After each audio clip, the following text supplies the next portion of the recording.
Washington football. Woo!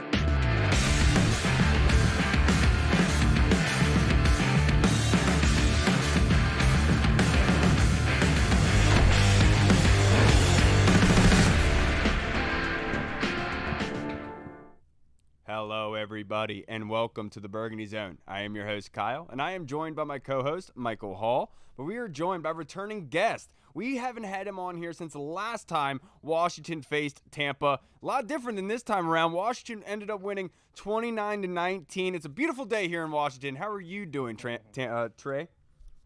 I am doing great. I appreciate you guys having me back on the show here. This is a full scope now. We talked about the Bucs winning against Washington. Now we get to talk about Washington beating Tampa. So, I mean, it's a full scope here. So it's only right that I be back on the show. I appreciate you guys having me. Yeah, I got one of my buddies, Tampa fan. I told him, look, man, we're 1-1 now. So I can't wait for the third matchup, right? And just wanted to say, Burgundy Zone is part of the Listen podcast, the Listen Frederick Podcast Network. You can find out more at www.listenfrederick.com. First thing I have to ask you about, Trevor, is Tom Brady. He had 2 interceptions in the first half, has probably one of the worst games of the season so far for him. What was going on with him? Do you think that Washington had something to do with that?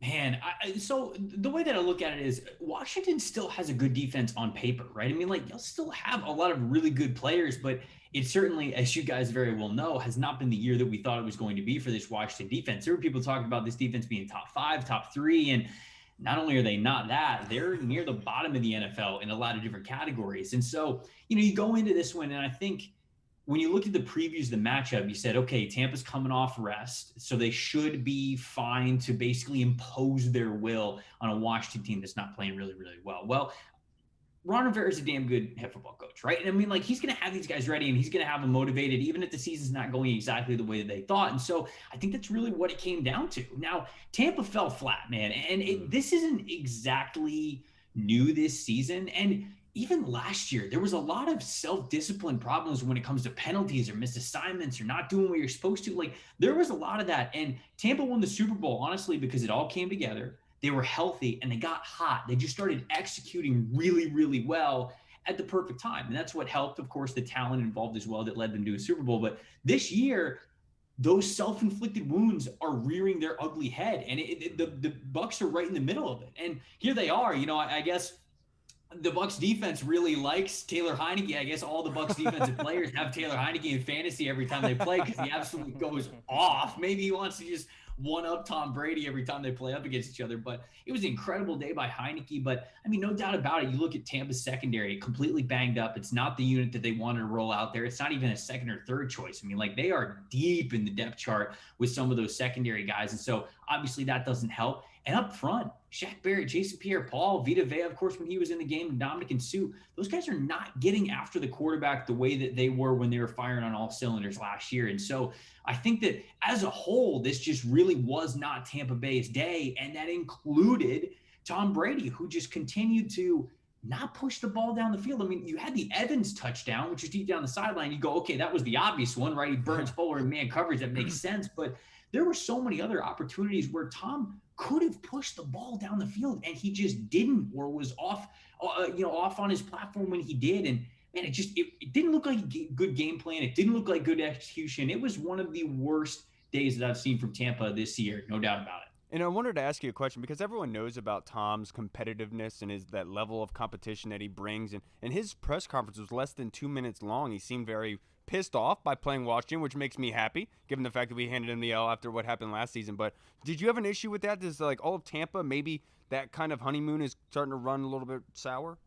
I mean, maybe a little bit, but, I think that Tom has earned so much respect, obviously, being the GOAT after 20 years, that he can do something like that. And even if the local media is not happy about it, like, even if the local media is going to write about it and be like, we wish we got more time for Tom Brady. Well, I love the Tampa local media. I'm friends with a lot of them, but you got to give Tom Brady his, like, this is Tom Brady's thing. If he wants a short press conference, if he's super pissed off and he's getting out of there, look, he's getting out of there. And it was just clearly not anybody's day. So, him being short in the press conference really doesn't bug me too much because he was going to say the same thing that everybody knew he was going to say. Lack of execution. They got to come out better. They got to start off with more fire underneath their butt. and they just got to start to finish, just play a lot better football. So I don't think we were missing too many quotes that we didn't know we were already going to get from him. So he was just pissed off. I know a lot of Tampa people are pissed off too. And, probably 100 feet away or whatever it is in the other locker room, the Washington people were celebrating. So that's just how the game ended. Yeah, and you talked about what Tampa did on their side of the ball as far as offense and defense goes, and kind of the miscues what led to Washington winning this game. What do you think Washington did well against Tampa to kind of put them over the top to beat Tampa Bay this past week? I'll tell you what, the number one thing is you cannot have fear when you play the Bucs.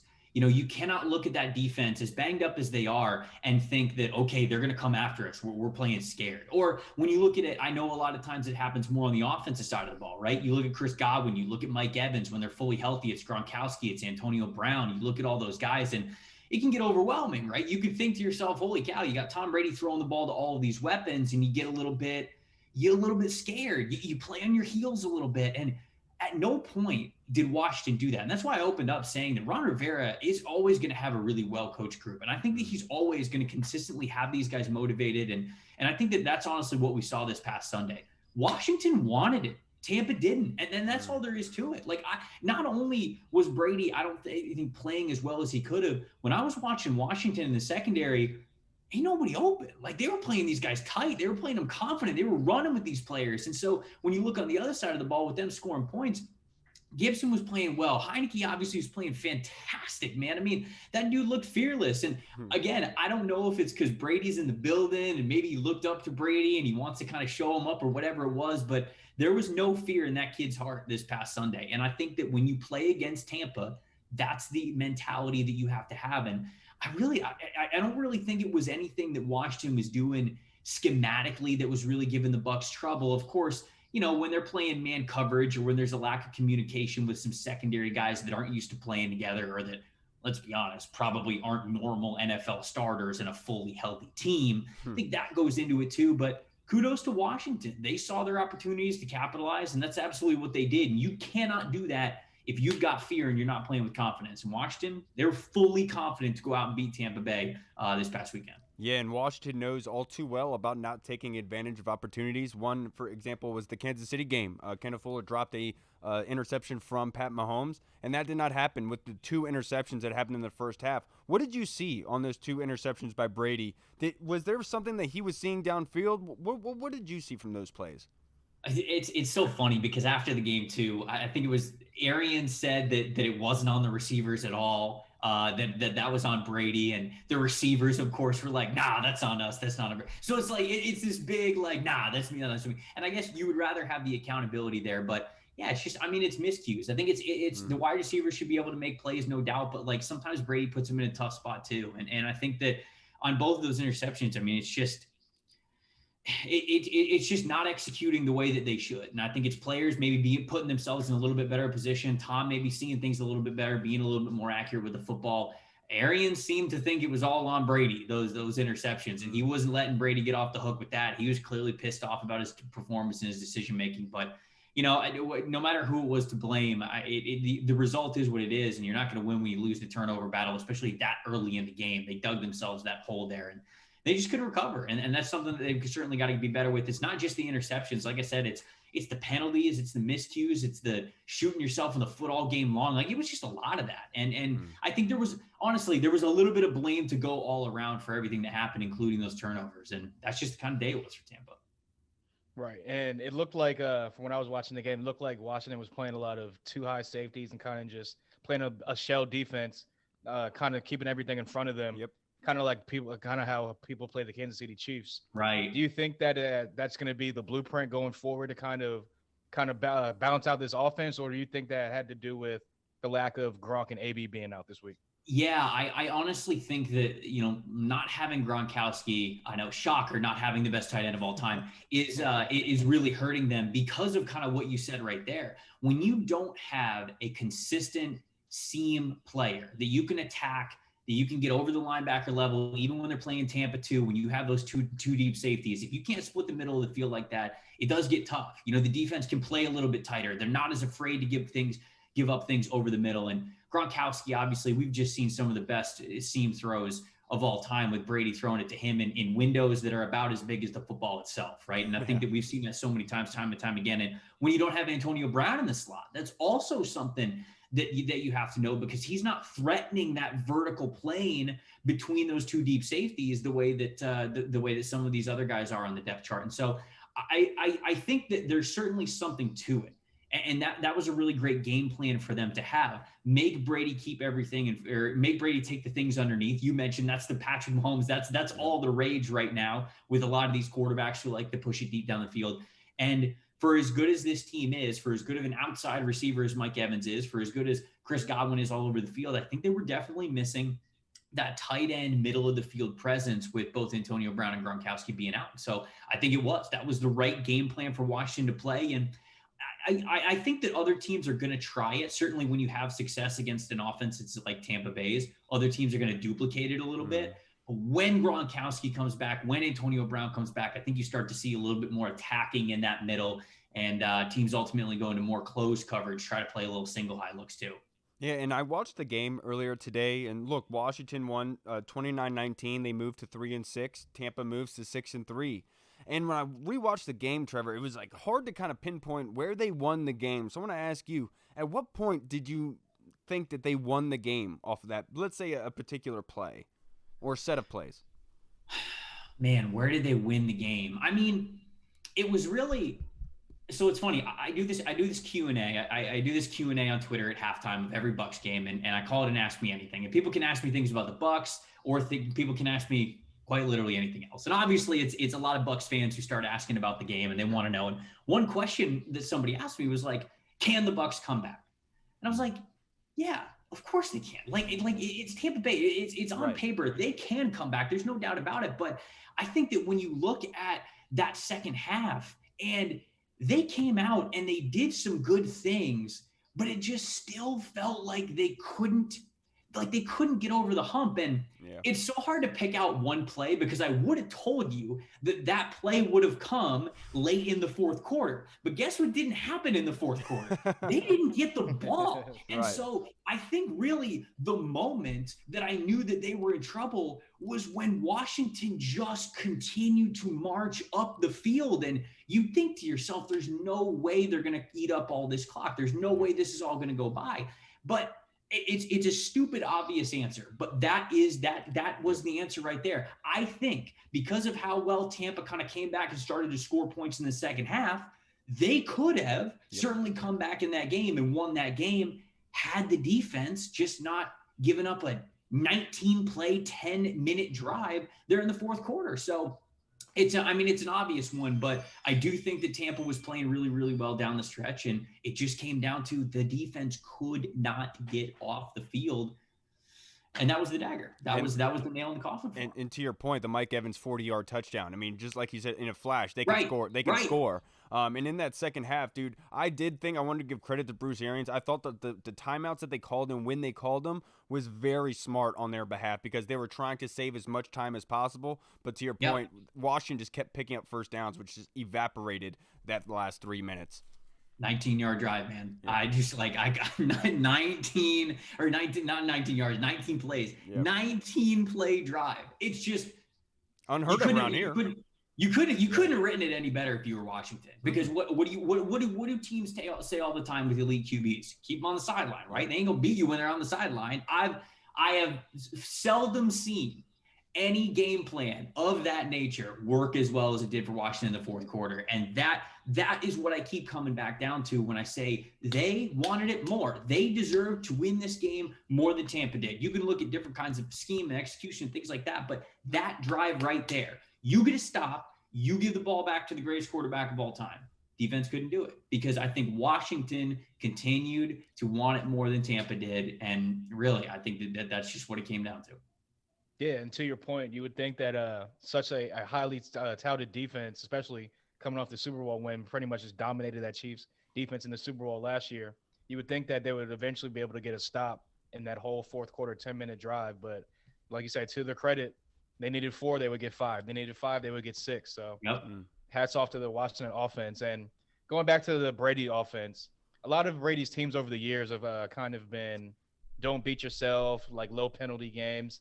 these past 2 games, they've had a lot of penalties, a lot of self-inflicted mistakes. Do you think that is going to be a problem going forward for Tampa Bay, or do you think that Tom Brady will get kind of dig into these guys and get that corrected? Yeah, I mean, it's an interesting question, right? Because you take the Patriots even this year, for example, and the Patriots have always, always, always been a team where even if they somewhat struggled with what they knew they could play, the ceiling of how they knew that they could play with Brady and with Belichick, they always figured it out. And it always seemed like the Patriots were playing their best ball in November and December leading up into January. That's just how Belichick and that coaching staff and Tom Brady was. That was the standard that they set for themselves. And it was like, okay, even if guys are getting the better of us in September or October, we're going to see how they're getting the better of us. And we're going to be better when it matters in November and December. And so you are seeing that right now. You're seeing the Patriots play some really good ball. You're seeing Mac Jones play really well. You're seeing that defense play with their hair on fire, right? And you're seeing a much more confident, free-thinking Patriots kind of team right now. Bruce Arians' teams are different. For as much as you want to praise Bruce Arians for being a player's coach, a big energy guy, those kinds of things, I do feel like it comes with some natural undisciplined tendencies. And I think that we're seeing that right now. And I don't think it's anything that they can't overcome. But like I mentioned, these problems aren't new, right? Arians kind of had them in his first year when Jameis was still the quarterback. He had them at the beginning of last year as well. They just kind of figured it out when it really mattered going towards the Super Bowl. And here they are again. It's been almost a full season for Tampa of shooting themselves in the foot, making games a lot closer than they need to, even in some of their wins. And so can they figure it out? Yes. The answer is absolutely yes. But we're starting to see this undisciplined play. We're teetering on the line of, is this a fixable issue or is this your identity? And I think that the Bucs are at a tipping point right now of what we're going to see when it comes to that, because that's huge, right? Tampa is talented enough to make the playoffs. I think that you're going to make the playoffs no matter what. They're probably going to win the division. But in order to beat those best teams when you get into January, this is the kind of stuff you have to be doing. This is the kind of stuff that you have to put away and make sure that you're good from this point forward. Okay, I totally understand that. Now, Trevor, to wrap this up, my last question to you is, I've heard a lot of talk today about how this was a fluke game for Washington, and I understand that because they have not played like they did yesterday. Yesterday was the first time as a whole total unit, as a team, coaching all the way down to the kicker and punter. They executed as a team better than they have all season. Do you think this is a building block for Washington, or do you believe that this is a fluke?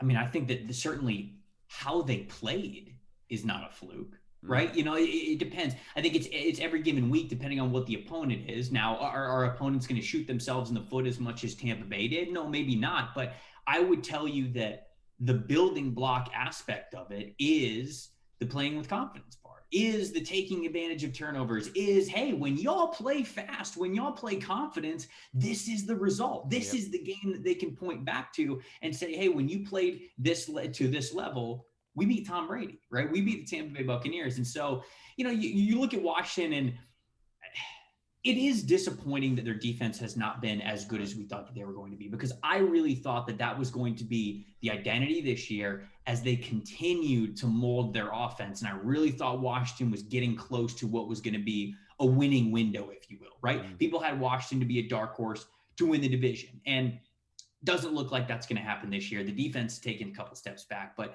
they still have a lot of players. They still have a lot of good names around on the defensive side of the ball. So I'm not totally out on that yet. But when it comes to offense, it's that confidence. It's, whether it's Taylor Heineke or you leaning on Antonio Gibson more, which I love to see him get as much work as he got this past weekend. I think that Antonio Gibson is special, man. Obviously, y'all already know you have something special in Terry McLaurin. And so I think that with those guys, those are good cornerstones. And for as much as I was really worried about Washington and what their future was before this past Sunday, at least I saw a glimpse as an outsider to say, okay, maybe in a year or two, a couple of good free agents here, a couple of good draft classes, you still start to kick it into high gear, and maybe it could be your division in a year or two. So I was at least encouraged in that way. Is it going to matter this year, wins and losses? Maybe it's not. But I do think how they played and certainly how motivated Rivera had that group, that's definitely a building block moving forward. Oh, thank you so much, Trevor. That's exactly what I wanted. And obviously, I didn't give you your props coming into this because now you work for Pro Football Focus. I really want to say congratulations to you. It's well worth it. Obviously, we loved it at your previous job as well. No harm to them, but I'm glad that PFF, the big dogs, came a knocking. You answered the call. Just in case there's anybody watching that doesn't follow your work already and that would love to be able to get your insight, you want to plug your work in? Yeah, no, I appreciate that, man. I appreciate the kind words. It's been awesome working at PFF so far this season. The staff there is fantastic. The tools that they have are fantastic. And, a lot of the premium stats and snap counts and how much a team runs cover one versus cover two or different kinds of personnel looks on offense or whatever it is. If there's anybody out there that wants to get those, you can. If you go over to pff.com, we've got a couple of different subscription models. We've got an Edge and an Elite. If you get Elite, you get all the premium stats, and you can see the pricing on both of those things. So for anybody out there that wants a lot of those premium stats, they are available to you if you subscribe. But man, it's been a lot of fun getting to work with that group and have the tools kind of at my own fingertips to become a better analyst here. So hopefully I don't sound stupid when I come on shows like you guys. So I appreciate you guys having me on, man. This is fun. I don't think that's possible, Trevor. I can't thank you enough, sir. Yeah, you just sold me on buying the Elite part of PFF. I'm about to go do that now. I can't thank you enough, Trevor. You have a good night, sir, and I hope you enjoy some Monday Night Football. All right, Mo. You be well. All right, brother. I'll see you. Ho, ho, ho, gentlemen. Just like myself, the holidays came early here at Manscaped, the leading men's hygiene brand. Manscaped just launched new products, including their new Ultra Premium Body Wash and 2-in-1 shampoo and conditioner. Everyone likes a 2-for-1 deal. It's time to give yourself, or someone who needs it, the gift of beautiful skin, hair, and balls this holiday season. Go to manscaped.com and use the code BurgundyZone for 20% off plus free shipping. All right, everybody, we just spoke with the man, Mr. Trevor Sikkema. I've been waiting to get him back on here because obviously the last time we talked to him was after the Super Bowl. I'm not the Super Bowl, the playoff matchup against Tampa Bay because he's a huge Tampa fan. That was pretty much our Super Bowl. Yeah, well, basically, yeah, it was. You're right about that. But before we get anywhere, when we get going, I wanted to get your game beers and keg stands. If you want to do that real quick first. I know you're a little bit frozen here, but it's fine. I'm going to wait till you get back. So one of the game beers I wanted to give out was somebody that actually wasn't graded out too well, according to Pro Football Focus with their grade. But the one game beer that I'm giving out, I know it's not going to go by too many people, but Tyler Larson, I thought him coming in and playing center, they ran the ball very effectively, especially close to the line of scrimmage, and going against Vita Vea and Ndamukong Suh, a great defensive front, number one against the run in the league. He steps in and Chase Royer stay, and they do a great job running the football yesterday. It was consistent. It was constant. It was forceful, powerful. Game beer to Tyler Larson. I thought he did a great job in his first start this season. Yeah, no, that was a great one. That was definitely going to be one of my game beers. But one of my game beers is going to go to – it's actually not going to be one of the players on the field. It's going to be one of the coaches off the field. I'm going to give it to Scott Turner. I think that this was one of, if not his best games called as far as offensive-wise. Even going back to like last year and also this year, it was really balanced. Obviously, being up by 6 points, 9 points in the beginning of the game helped, or even 16 points at one point, helped to establish the run and stick with the run because a lot of people have been, I guess, angry and kind of like, why isn't he run the ball enough? Why isn't AG getting enough touches? Well, you saw yesterday, even though the yards per carry were not or the yards per touch were not crazy for Antonio Gibson. Shout out my man, number 24. The effectiveness of the run and for Scott Turner to stick with it throughout the game and for them to just keep pounding. Obviously, you saw what happened in the 4th and 1 to kind of ice the game after that long 10-minute drive. So Scott Turner, definitely keep up the good work and keep calling that balanced, well-called offense. Yeah, and I thought AG looked like a complete running back, a 3-down back. They used him in all 3 phases of the game, short yardage. No, I was going to say his pass pro yesterday, I think, was phenomenal. By far his best at his year and a half of being in Washington right now, because that was the kind of the knock on him coming in was obviously he's transitioned to running back. He's got to learn the pass protections, the pass blocking scheme, stuff like that. I think yesterday by far was not only did he look almost like his healthiest that he did all year, but he by far looked the best he did as a 3-down back. two other game beers I'm giving out. Cam Curl was the leading tackler on the defense yesterday with 8 tackles. He forced the first, you can call it an interception, but the one that went to Leonard Fournette, he came up, tackled him, it popped out, and then William Jackson came, picked it up, and then got hit by Daron Payne and flipped onto the ground. I thought Cam Curl deserves one. And then the other one that I was going to say, Jonathan Allen. I mean, dude, he was a menace yesterday all over that offensive line. He was getting after Tom Brady, forcing the first interception, and then he was wreaking havoc on the offensive line all day long. I thought he did a fantastic job. He obviously deserves a game beer. I'm not sure. Are you going to give out a keg stand to anybody? I mean, I'm not going to lie. After a performance like that yesterday, it's kind of hard to give out a keg stand. But if I had to, maybe nitpick. Not really anybody. Joey Sly deserves a beer. John Bates deserves a beer. He came in and did really well after Ricky Seals-Jones got injured. Yeah. Ricky Seals-Jones did such a good job. There was that one, I think it was a 3rd and 8, and Taylor takes a pass, throws a check down to Ricky Seals-Jones. It was at like the 3-yard marker. He then jukes Devin White, then goes through 2 or 3 different tackles to pick up the first down on one of the most crucial drives of the game. I absolutely loved Ricky Seals. I thought the tight ends did great yesterday. Oh, yeah, without a doubt. Especially, like you said, John Bates to come in and fill in after Ricky Seals goes down. I mean, that's a guy that in college averaged like 1, maybe 2 catches at the most a game. So for him to come in, get a couple catches, get his feet wet as far as NFL play and receiving the ball, good for him. Hopefully going forward, he'll get better at it. Yeah, and before we're joined by our next guest, let's answer a fan question. It's from our guy, Aki G. He hit me up on Twitter in my DMs. He slid in there, and he has a question for us, Hall, and I want to go to you first. What was the point of not kicking the extra point but yet taking the knee? Why didn't the play clock start running? I mean, this is my opinion. I'm pretty sure this is why they did it, but I think that they didn't want to have the chance of maybe them blocking the extra point, running the back, getting some points on the board, making it an even closer game, because obviously you got the GOAT on the sideline across from you. You don't want to leave. You want to leave as little chance for him to move the ball down the field at any type of rate as possible. And let's be honest, over the years, how many soul-crushing, back-breaking losses has this team had because they left 30, 45, a minute plus on the clock, and the team drives down the field and kicks a game-winning field goal. So definitely a smart call by Ron Rivera and the offense. And, again, hats off to everybody, coaching staff, special teams, offense, defense. It was by far a full game, the best full game I've seen in probably – since the Steelers game last year, honestly. Yeah, and Ron Rivera actually talked about this in his presser earlier today, Aki, and what he said was that he has an analytics guy, and his analytics guy told him, take the knee. And they're essentially what the reason is for is essentially what Hall said perfectly, because you're up by 10 points. If you go to kick that extra point, it gets blocked, and they return it. It's now 8 points with no clock taken off because it is an extra point. No clock runs during that time. For a 2-point conversion or an extra point, that clock never runs. So the point is that they didn't want to allow them to have that 8-point opportunity if they got the ball back to be able to go down and score that touchdown and tie that game. So essentially what they did is they knelt, so they had the 10-point lead, and they only had 20 seconds, and essentially it's impossible at that point for them to score. So there was some good thought process behind it from Ron Rivera and company. It was very, very smart. At the time, I was just like you, Aki. I was like, why are they doing this? Doesn't make any sense. It's just one of those like Kirk Cousins kneeling before halftime against Philly type of thing.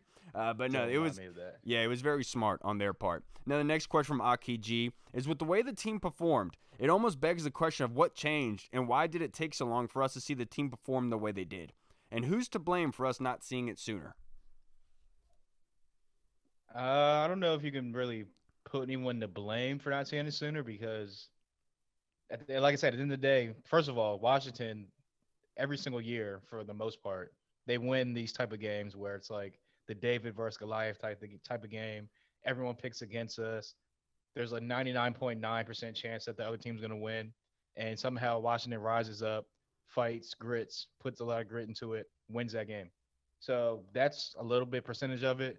But I would say that mostly, I mean, look, Ron Rivera's teams throughout his whole coaching tenure have always been a second half type of team. They've always gotten better throughout the year, especially coming off of their bye weeks when they're late in the middle, late season.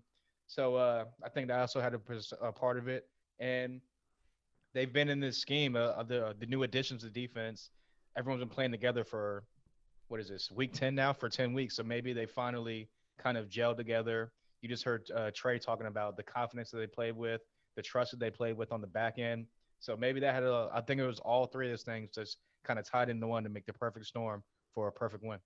Yeah, I mean, as much as we've seen them play poorly as a unit, because generally it's always one side of the football plays well for the day, right? And then the other one falls off. And I've said it before, it's like a seesaw effect of which unit. And all three units, all three facets were working yesterday. They worked together in parallel with one another, and they were effective. This was the first time all season we saw them with that kind of lead. And not only did they play well and were successful in that lead, it almost seemed like it was normal for them. It wasn't like it was out of their realm, like they were trying to do too much. They looked like they came in there, ground and pound, and to Trey's point, they wanted it more. I mean, it literally looked like that. And so I don't want to say it's to blame anyone for not getting to this point, because I honestly believe this is something that the team has to morph into and grow into. It's not something that can be forced, because when you do try to force it, that's when you get met with resentment. That's when guys start making mistakes, start doing things to spite you and other stuff like that. You have to let them grow. You have to be able to lead them to water. You can't make them drink, but you can lead them to the water and say, this is what has to happen,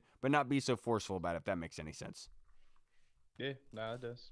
All right, and now our next question, we're going to go to our guy, the Colonel. And he wants to know, are they going to make a movie about Taylor Heinicke beating Tom Brady in a rematch? A David vs. Goliath movie? Will Reed play Bruce Arians and Hall play Todd Bowles? Or will Hall play the disappointed African-American fan in the stands trying to motivate our fan base? That dude got a lot of run, man. Good for that guy. Dude, seriously. I saw him all over social media today. Good for him. Everyone was rooting for him. Yeah. I'm glad he got to leave with a smile, because those screenshots I had of him, his face, he was like.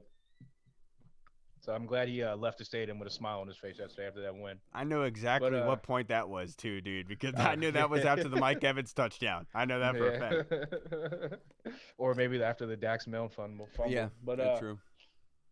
What was the original question? I don't even remember what the original question was. Basically, are they going to make a movie about Taylor Heinicke? And will Reed play Bruce Arians, and will you play Todd Bowles? Well, if Reed grows out the Bruce Arians like goatee, then 100% he has to put on the little fedora hat and everything and be Bruce Arians for sure. I'll rock the heck out that fedora, man. Yeah. I mean, I would love to be Todd Bowles. Todd Bowles is the man. He Washington is. legend as well. Yes, he is. Great play caller. Yeah, I mean, look, I would love for them to make a movie, but it would only be a movie if they somehow like go on a run, make the playoffs. Taylor Heinicke's just like balling out of his mind, playing like this the rest of the season, like kind of mistake free and stuff like that, and they like win the Super Bowl somehow, or they turn around and beat the Bucs in the NFC Championship game to go to the Super Bowl, something like that, or even in the playoffs again. But I mean, hey, if they're gonna make a movie about Alex Smith, then why not Heinicke as well, right? Yeah, exactly. I'm right there with you. I think Reed would be hilarious as Bruce Arians, to be perfectly honest. But I will say that if Reed's going to be in the movie at all, he has to have a bigger role. Just having him talk in it, dude, is just gonna make it worth it every single freaking time. Every single time. Now, our next question, I'm gonna go to our Discord chat server here, and we're gonna go probably to our boy Scott Hartley. After that performance yesterday, what are your overall thoughts on Taylor? Are we treating him too harshly and writing him off? Should we be treating him as a rookie in his rookie year? Yeah, I guess you could definitely look at him as a rookie in his rookie year, because obviously this is his 10th or 11th start in his whole entire career in the NFL. Obviously he was a journeyman before then and a practice squad guy. But yeah, this is like his 10th or 11th start, something like that. So technically he's still in his rookie starting phase. And as far as like being too hard on him, I would say maybe not, but at the same time, again, it's the NFL and you got to be hard on the guys that make it to that level anyway. So. Yep. And now, guys, we are joined by very special guest, our guy, Mr. Charles Leno, the starting left tackle for the Washington football team. How are you doing tonight, Mr. Leno? I'm doing well, my boys. Victory Monday. I cannot complain, my friends. Yes, sir. Yes, sir. And the first question I wanted to ask you, and look, I was going to ask you a locker room question for after the game, but I have one chimed up here that I've been waiting to ask you. That 4th and 1, they call the play. It's running right behind you. It's running to your side. What's going through your mind on that play, and what do you see happen? Well, what's going through my mind, first and foremost, we wanted to go for it. We knew what time it was. No better way to finish off that drive than scoring a touchdown, you know what I'm saying?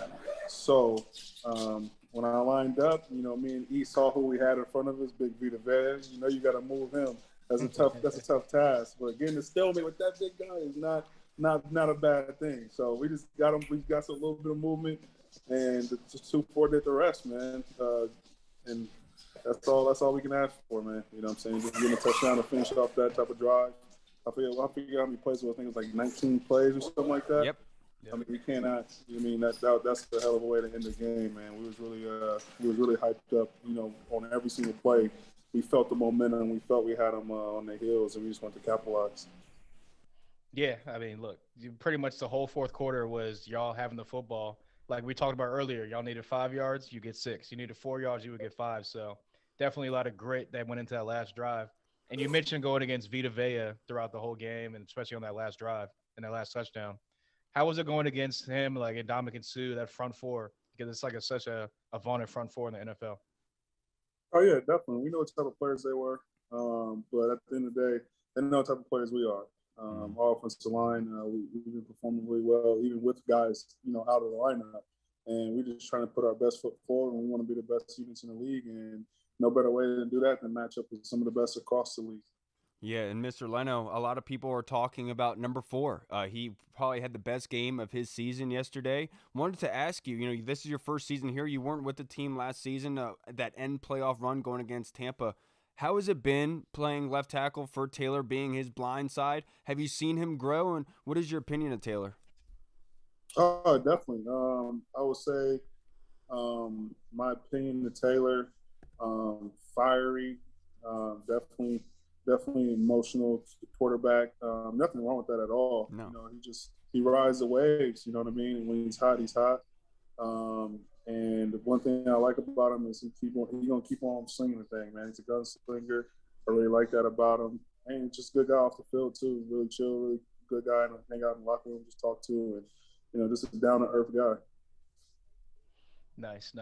And obviously, with the victory yesterday came a huge loss as well. Chase went down with the knee injury. How was Chase in the locker room, and just how is he as a player? Because a lot of people see that he's fiery on the sidelines. He's hyped up all the time. So how is he like off the field and inside the locker room as well? Oh, he's always like that. He's really good energy in the locker room. Being a young player and so much acts of him, I feel like he's done a really good job handling it all. And it just sucks to see that. He went down with that unfortunate injury, but we all know that's part of the game. So we just wish the speedy recovery and pray that he comes back. But the type of person I know he is, talking to him earlier today, he was just like, man, this is nothing. I'll see you in June. You know what I mean? He already moved forward. He always like he's already ready. He knows what he has to do, and it's just a minor setback or a major comeback for a player like him. Yeah, and look, you're an Iron Man, Mr. Leno. You've started in every single game dating back to 2016. You are just a block, a tank. Nothing could stop you at this point. And speaking of being a tank, yesterday after the game, you met up with the Hog Farmers in the suite that you offer for the Beyond the Entertainment for Callum and the Hog Farmers. If you want to kind of talk to us about that, how that was organized, and how was that for Callum? Oh, yeah. So me and my wife, we with our organization, Beyond the Entertainer, we like to do a lot of different things throughout the season, and that's something that we want to do. We just got it really going in this year. And what we did was, I already linked with the Hog Farmers before, and what they do is amazing. They're just a very, very, very good organization. I love working with them, and I love to continue to work with them.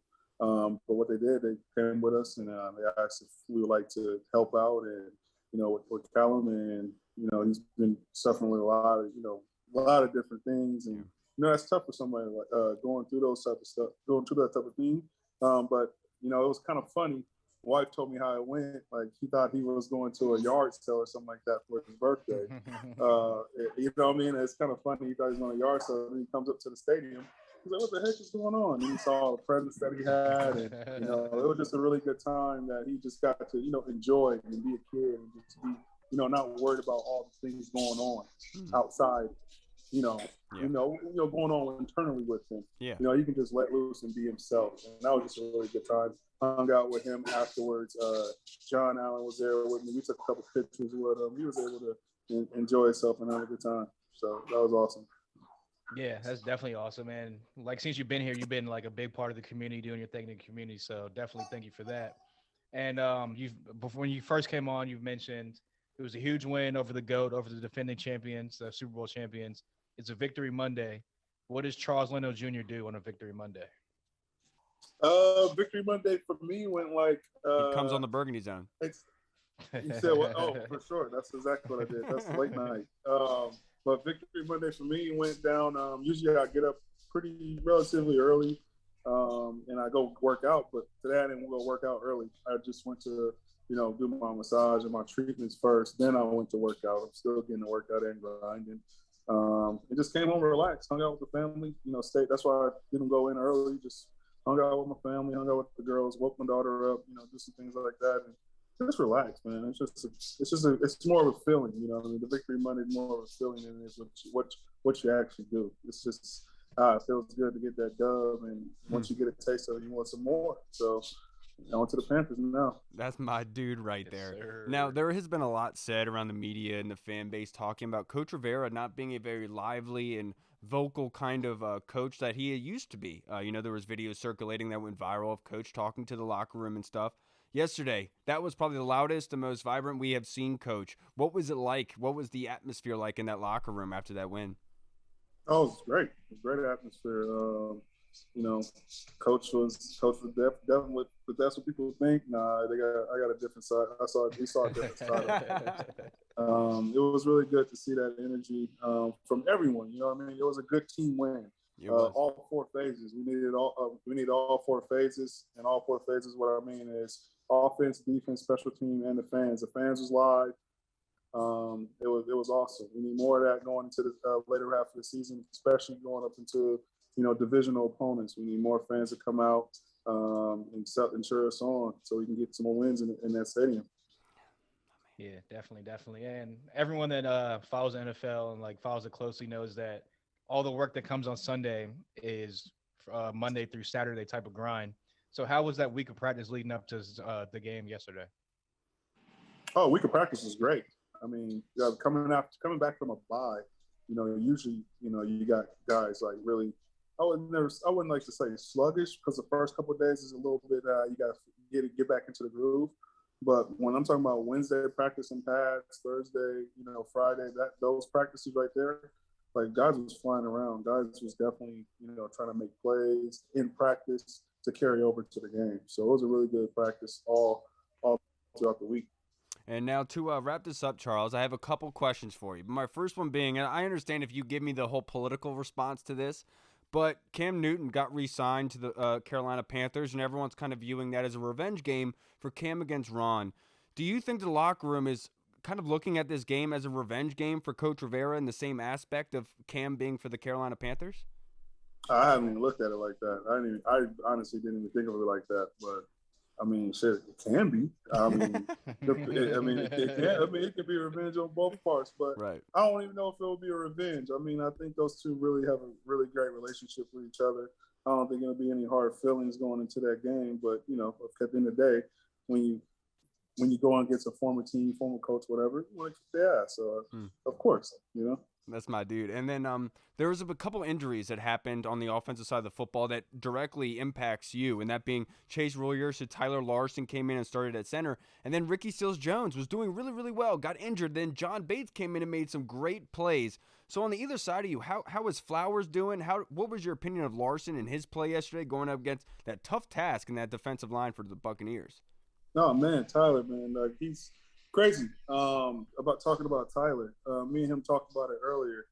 Tyler and I actually roomed together at the NFL Combine coming out in 2014. Okay. Really? Yes. Wow. So it's just crazy how things came full circle. We always talked about that. We had 2 different paths, and then now we're here. And we just appreciate each other and how our grind just, led to this moment. And he just stepped up and did a great job.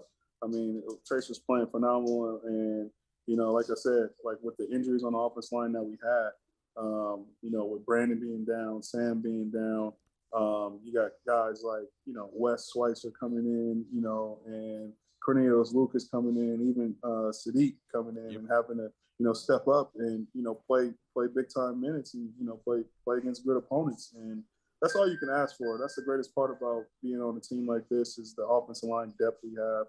And there's no selfish guys on the team. Everybody's just trying to, contribute to the unit and be one of the best units in the league. Yeah, and then my last question, I promise, Charles, the last one.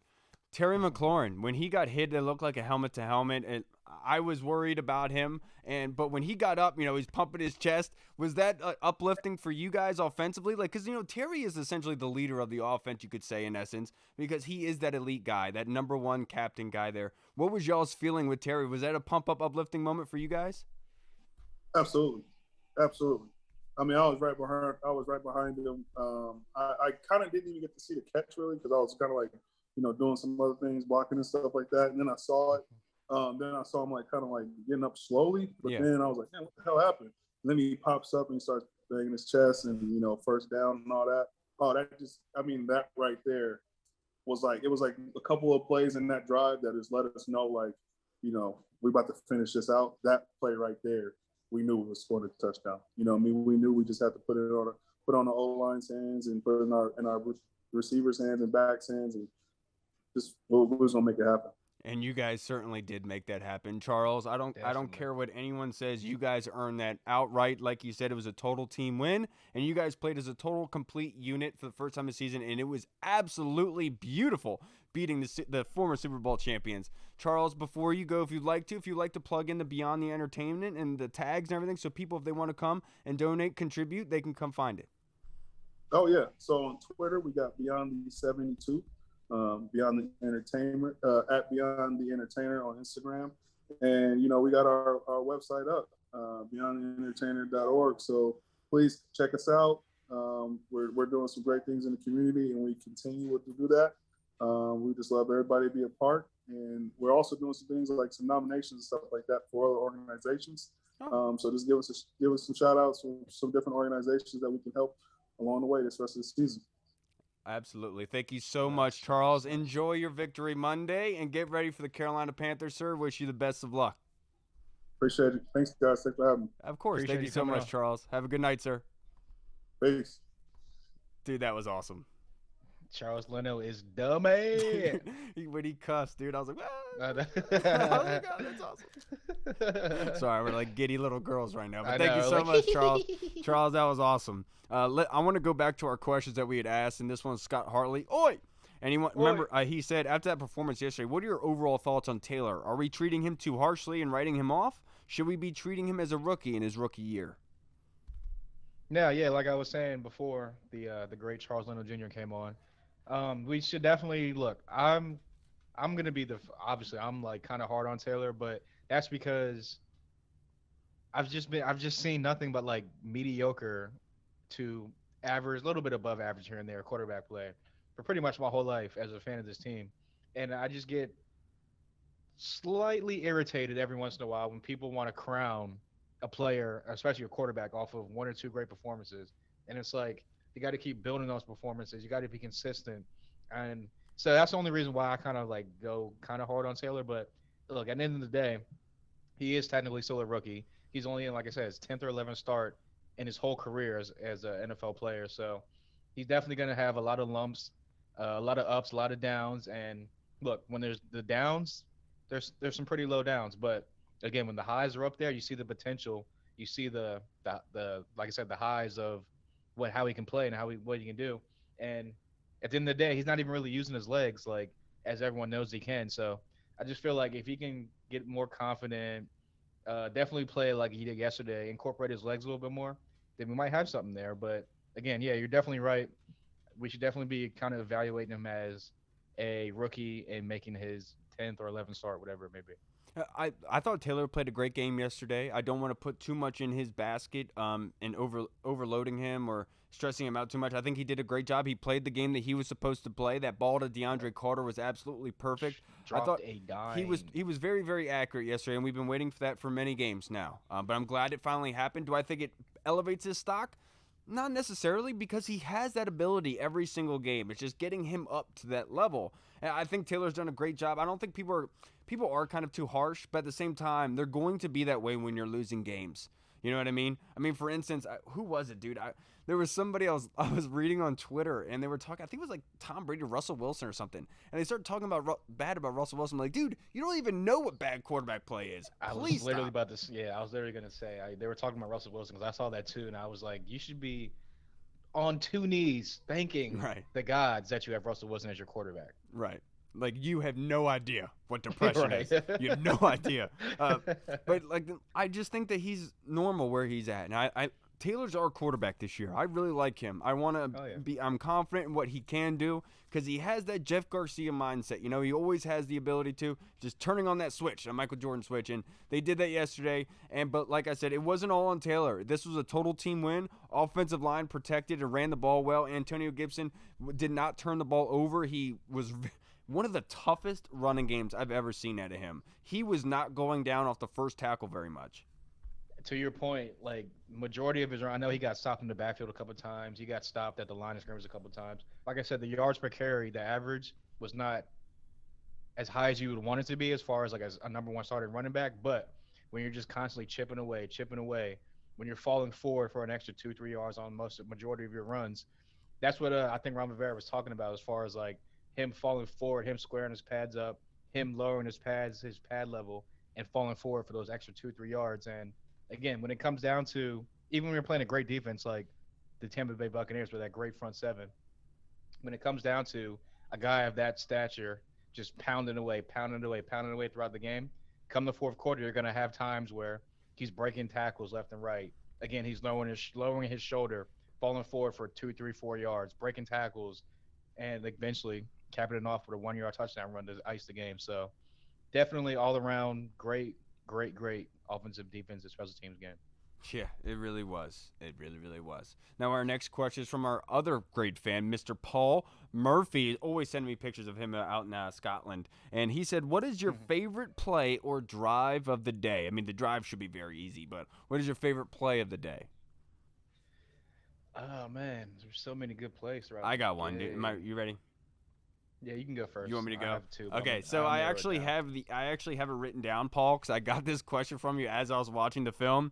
It's 1st and 10 with 8 minutes and 30 seconds left in the fourth quarter. I think it was a 1st and 10. 1st and 10. I'm not stupid.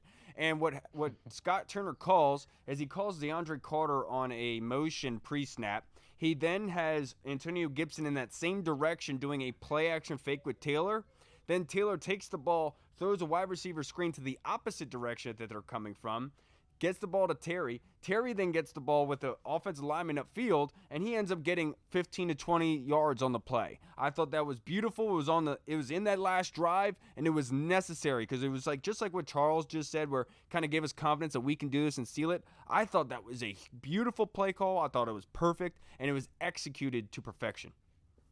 Yeah, no, that's a great one because they even said on the broadcast where Terry McLaurin saw that first little like seam, turned it up the field, and then he saw that kind of the break inside where they were like a lot of number one receivers, just receivers overall, they're not running inside where like all of the defenders are at. Right. They're going to stay outside of the numbers, try to get to the sideline or just fall down.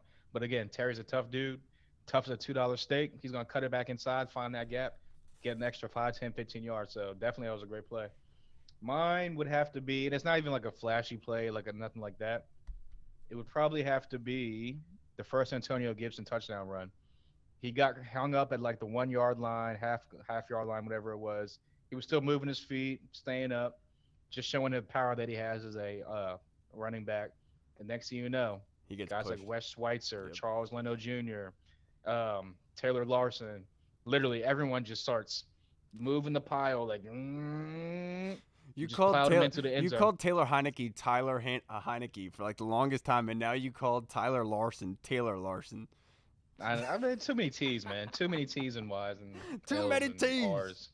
But no, yeah, that was definitely mine. Like I said, nothing flashy, nothing, but just to see the push from the offensive linemen, for them to get up and just be celebrating, just like so much joy in their faces and just going crazy, because pretty much without them, that touchdown wouldn't even happen. So That was definitely a play of the game for me. Yeah, and then one just caveat I want to put out, that touchdown run to Antonio Gibson, that last one I absolutely loved because 2 weeks ago I was very critical of Antonio Gibson on one red zone goal line run where he ran into the back of the offensive lineman rather than going to the edge and getting inside of the end zone. I thought that he could have had that end.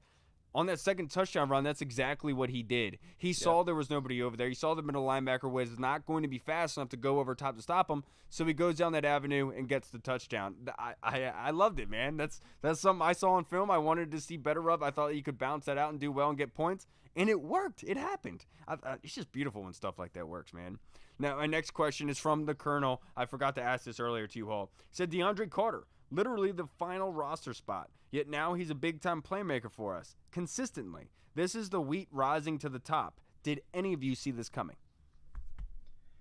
I mean, to sit here and say that DeAndre Carter would be a contributor on this offense and coming out here getting his first two receiving touchdowns of his career with us in his NFL career overall. But no, obviously no one would have started this season been like, hey man, like DeAndre Carter, he's going to be an intricate part of this offense, like making plays left and right. Special teams wise, yes, of course. I definitely saw this coming because he's been a special teams guy his whole career since he entered the league. So, yeah, to answer your question, no. But am I happy that he's here? Hell yes. Am I happy that he's making plays for us when we're down Curtis Samuel and a bunch of other playmakers, Logan Thomas? Yes, because that just bodes well for this offense going forward because say you do get obviously I don't think Curtis Samuel's coming back this year, but next year you got a solid, I would say number 3, potentially number 4 receiver in DeAndre Carter, and that's an integral part of the offense. Yeah, I totally agree with you. No, we didn't see it coming. I really like DeAndre Carter. It's crazy because the plays that he have made are absolutely beautiful. I mean, like, you don't have issues with bobbling, right? Like, he catches everything in high-pressured and tight situations. Absolutely love me some DeAndre Carter. I think that he's one of those guys that you definitely root for, but it's one of those things where everything he does is for profit. Because as long as Terry doesn't have to do it, as long as J.D. McKissick or E.G. don't have to do it, they're in a very good position as an offense. It sucks that their number 2 wide receiver, the playmaking ability is coming from DeAndre Carter, somebody that we didn't expect. But then again, we didn't expect Terry to become a superstar either. We just got what we got, you know what I'm saying? So am I surprised? 100%. And I'm loving the way that he's playing football right now. We haven't had issues on punts. He's made great plays like that. I know that everyone wants to talk about the failures of the free agent class, but DeAndre Carter's a positive, my friend.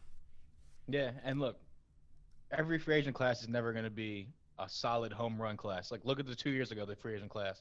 J.D. McKissick, Logan Thomas, guys like that have come in. So, again, you win some, you lose some. But at the end of the day, DeAndre Carter, to me, is becoming that what people wanted Cam Sims to be. I mean, obviously, Cam Sims made some plays yesterday as well. He had a couple catches.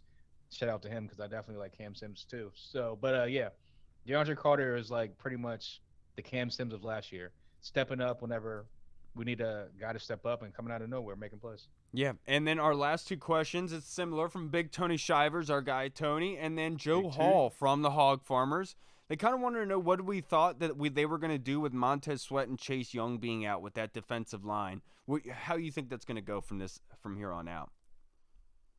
Yeah, it looks like they're going to go with Casey Toohill. Chase Young tore his ACL. Obviously, Montez Sweat has the fractured jaw. I think he's back in 2 weeks. That is the expected time. Yeah, they put him on IR, so it's 3 weeks at least minimum.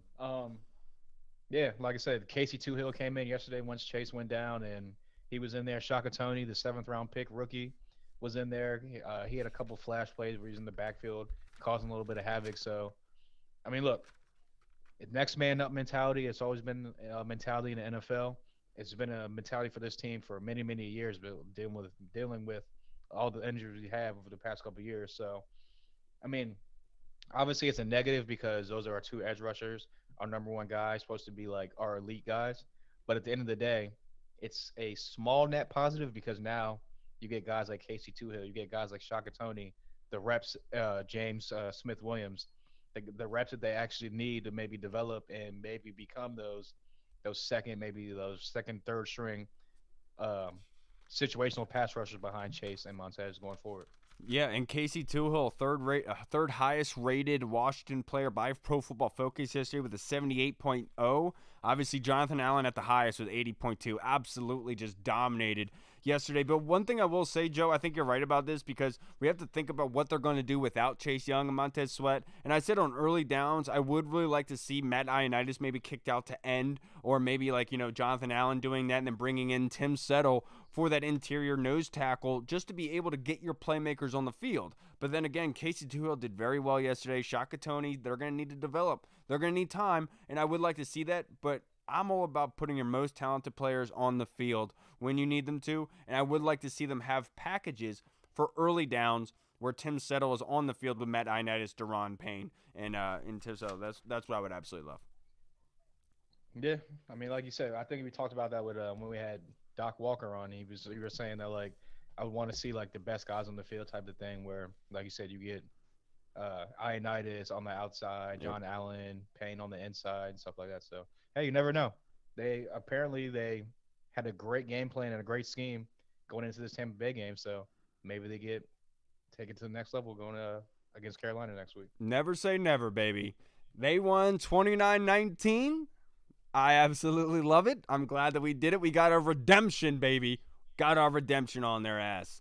All right, everybody. Yeah. Thank you so much for tuning into this episode. Thank you so much to Trevor Sikkema of Pro Football Focus. Thank you so much to Charles Leno of the Washington football team for stopping in here. Thank you to everyone for all your fan questions and input. And, of course, for staying along this long if you're still here watching this episode. I can't thank you guys enough. You are the best. All right, everybody. I'm Kyle. I'm Hall. And we'll see you guys on Friday. Washington football. Woo!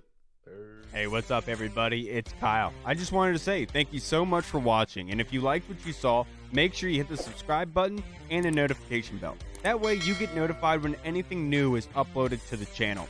Also, we just launched theburgundyzone.com. You can go there and find all of our latest news, articles, and the latest episodes that are uploaded. Again, we also have the Discord chat server, where all of our VIP folks are in, like Andy Burrows, Scott Hartley, Sergio Martin is in there as well. Don't miss out on the Discord chat server. Go and check that out. Until next time, everybody, Washington football. Woo!